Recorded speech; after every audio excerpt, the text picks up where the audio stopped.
जय श्री राम। मैं आचार्य कृष्ण मोहन शर्मा आपका हमारे YouTube चैनल पर बहुत बहुत स्वागत करता हूं। यदि आपने हमारा YouTube चैनल सब्सक्राइब नहीं किया है तो पहले सब्सक्राइब करें, लाइक करें, बेल बटन को दबाएं। आज मैं आपके सामने वास्तु शास्त्र से सम्मत कुछ विशेष जानकारी लेकर उपस्थित हुआ हूँ। जीवन में जितना जागना जरूरी है उससे कहीं अधिक सोना जरूरी है। यदि हम सुखपूर्वक नींद नहीं लेंगे तो हमारा दिन भर गड़बड़ हो जाएगा, दिनचर्या हमारी गड़बड़ हो जाएगी। विद्यार्थी, जो पढ़ने वाले विद्यार्थी हैं, उनको पढ़ाई में मन नहीं लगेगा, व्यापार करने वाले का व्यापार में मन नहीं लगेगा, नौकरी करने वाले का नौकरी में मन नहीं लगेगा। बहुत सारे काम जो भी जीवन के इष्ट कार्य हैं उन कार्यों को हम पूर्ण नहीं कर पाएंगे। यदि हम नित्य शांतिपूर्वक गहरी नींद, अच्छी नींद यदि ले पाएंगे तो दूसरे दिन उतनी ही स्फूर्ति, उससे दुगनी स्फूर्ति से हम अपने जीवन के कार्यों को संपन्न कर पाएंगे। नींद होना बहुत ज़रूरी है। तो प्रश्न ये उठता है कि किस दिशा में विश्राम करने से अच्छी नींद आती है और किस दिशा में विश्राम करने से अच्छी नींद नहीं आती है। शास्त्रों में वर्णन आया है कि जो मनुष्य उत्तर दिशा की तरफ सिर करके और दक्षिण की ओर पैर करके सोता है वो उसको नींद बहुत अच्छी नहीं आती। उसको माइग्रेन की समस्या हो सकती है, उसको हृदय रोग की समस्या हो सकती है, उसको उच्च रक्तचाप की समस्या हो सकती है, उसको रात्रि में बुरे बुरे स्वप्न आ सकते हैं। इसलिए ध्यान रहे, पश्चिम की ओर, दक्षिण की ओर कभी भी पैर करके नहीं सोना चाहिए। उत्तर की ओर सिर करके, दक्षिण की ओर पैर करके नहीं सोना चाहिए। शास्त्रों में ऐसा वर्णन आया है कि जब मनुष्य की मृत्यु होती है और जब वो मर जाता है तो मरने के बाद उसको दक्षिण की ओर पैर करके ही विश्राम कराया जाता है, लिटाया जाता है।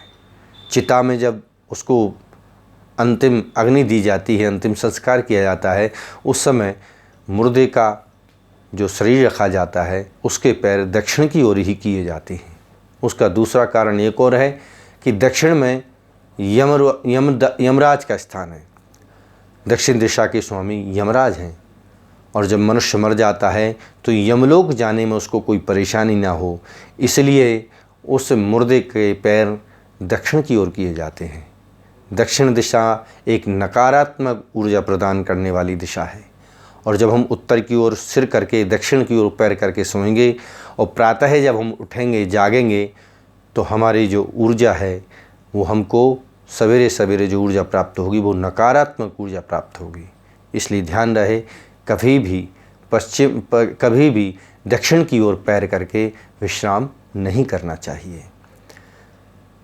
श्रेष्ठ दिशा बताई गई है कि सबसे अच्छी दिशा कौन सी है, जिस दिशा में पैर करके सोया जाए तो सकारात्मक ऊर्जा मिलती है, जीवन में सुख मिलता है, धन मिलता है, यश मिलता है, वैभव मिलता है। वो दिशा मानी गई है कि यदि आप दक्षिण की ओर सिर करके उत्तर की ओर पैर करके सोते हैं तो आपको सभी सफलताएं प्राप्त होंगी। नींद अच्छी आएगी, रात्रि में किसी तरह का कोई डिस्टर्ब नहीं होगा। आपको यदि सिर दर्द की शिकायत है तो वो भी नहीं होगी। गहरी नींद आएगी आपको, क्योंकि जब आप दक्षिण की ओर सिर करके सोएंगे तो आपके स्वतः ही पैर उत्तर की ओर हो जाएंगे। जब उत्तर की ओर पैर होंगे तो उत्तर की जो ऊर्जा है वो सकारात्मक ऊर्जा आपके शरीर में प्रवेश करेगी। प्रातः जब आप उठेंगे तो आपका मन प्रसन्न रहेगा, मन उल्लास में भरा रहेगा। दूसरा कारण, उत्तर दिशा के स्वामी कुबेर हैं और प्रातः जब आप उठेंगे तो सीधे आपको कुबेर भगवान के दर्शन होंगे। कुबेर भगवान धन वैभव देने वाले हैं। कुबेर भगवान साक्षात परमात्मा का स्वरूप हैं, धन देने वाले हैं, यश देने वाले हैं, कीर्ति देने वाले हैं। कहने का तात्पर्य है कि सभी जातक, जितने भी संसार के लोग हैं, उन सबको अपने जीवन में दक्षिण की ओर सिर करके और उत्तर की ओर पैर करके सोने से सभी तरह के कल्याण की भावनाएं पूर्ण होती हैं। दूसरे नंबर पे आता है कि यदि हम दक्षिण की ओर सिर करके नहीं सो पाएँ, कई घरों में ऐसी स्थिति होती है कि कितना ही प्रयास कर लें, दक्षिण की ओर सिर करके उत्तर की ओर पैर करके नहीं सो पाते हैं। तो दूसरे नंबर पे कौन सी दिशा आती है? दूसरे नंबर पे दिशा आती है कि आप पूर्व की ओर सिर करें और पश्चिम की ओर पैर करें। ये दूसरे नंबर पे आता है।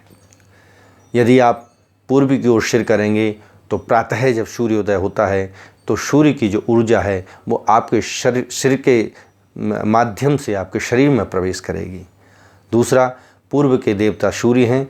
सूर्य भगवान जब उदित होते हैं तो आपका मस्तिष्क, आपका सिर उनके चरणों में स्वतः ही झुका रहता है। प्रातः जब आप उठेंगे तो आप एकदम ऊर्जा से भरपूर रहेंगे और आप जो भी कार्य करते हैं उस कार्य को लगन से और बहुत अच्छे तरीके से कर पाएंगे। तो वास्तुसम्मत यह प्रक्रिया, वास्तुसम्मत यह ज्ञान आपको मैंने बताया है। आपको अच्छा लगा? यदि आपको अच्छा लगा तो हमारे इस वीडियो को शेयर करें और लाइक करना ना भूलें, सब्सक्राइब ज़रूर करें। जय श्री राम।